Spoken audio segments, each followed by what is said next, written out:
Hey, how are you guys doing? So today is September 19th on a Friday. I want to show you the trades I took the same session. So pretty much coming into this morning, I was actually pretty bullish. Unfortunately, I was completely wrong. I should have probably waited a little bit at least to get some more confirmation because we did take out all-time highs before, and then we obviously retraced, as you guys can see. Um, I honestly wanted to take this long before we took out all-time highs, but I thought, since we got this little sweep of liquidity, we would go back up and reclaim this and maybe potentially go higher. But that was pretty much what my narrative was for today. And unfortunately, I was wrong because, as you can see, there was an SMT with ES and NQ, which also is why I kind of lost.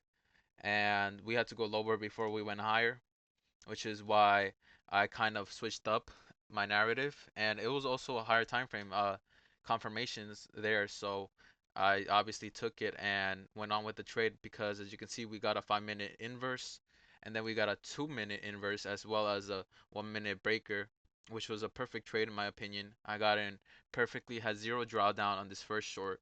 As you can see, I executed and got in short over here, and I pretty much held it. I was gonna hold it to midnight. I actually was live on stream on TikTok saying that this is the main draw liquidity, midnight, because usually if we expand on London, it's gonna be really high resistance, and anything on the lower time frame like midnight, New York, 8:30 news, 10 a.m. news, those are the main draws of liquidity, especially after we expand really high on days like this.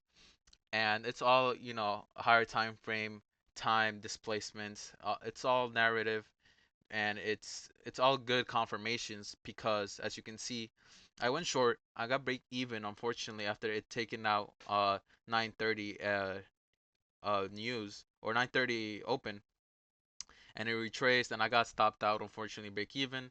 I re-entered because I was still confident because like I said, my draw is still at midnight, and as you can see I did get souped by one tick which ended me up $600 on a loss.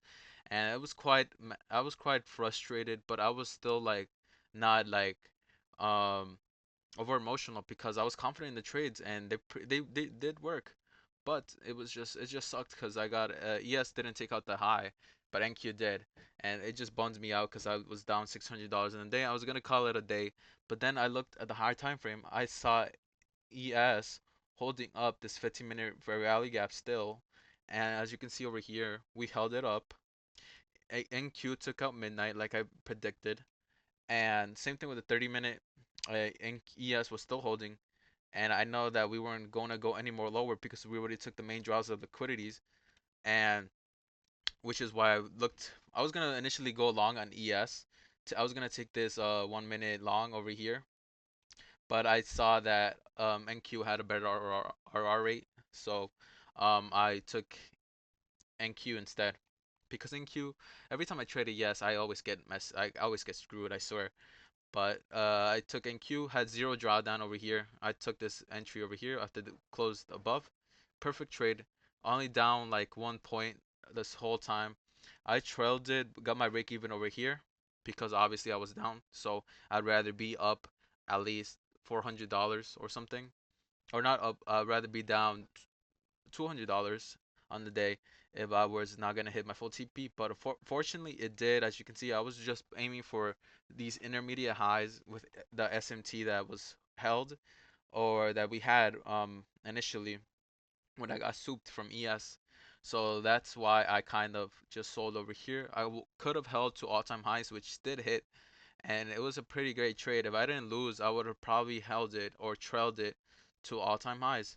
But unfortunately, it did not hit. Well, I mean, unfortunately, I already took a loss, so I'm not gonna be any more greedy because I've learned from my mistakes. Trust me, I've been greedy before, and I'm not taking that risk, especially on a Friday with no news. 60 points, I could have made another $600, which would have been 1.2K, but on the day. But I'm completely fine with being up $650 on the day, as you can see. And after a huge $600 loss, I think I'm pretty well, sorry, set up for this.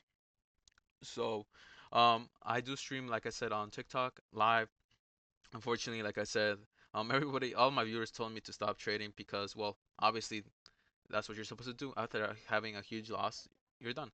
But like I said, I just couldn't. I just had to take this, and I'm sorry for anyone who I feel bad for all my viewers because I said I would stop, but I didn't. And other than that, I don't I wouldn't call this luck because I saw the structure form in real time, and I just took it.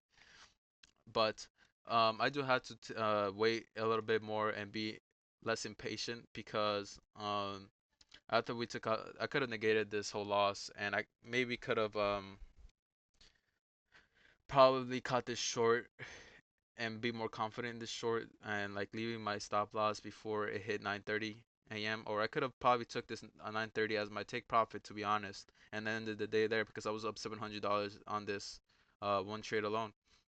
But then we retraced, then went lower. I would have been up like 1.2 or 1.5k if midnight hit, I believe. But other than that, that's pretty much why I took these trades. And like I said, my TikTok, all my analysis, or you could watch me trade live, is all at Chris Trades NYC or NY on TikTok. So CRISTRADEES or TRADES NY. But other than that, let me know if you guys took a trade, or if you guys took a loss or a win, and I'll see you guys tomorrow.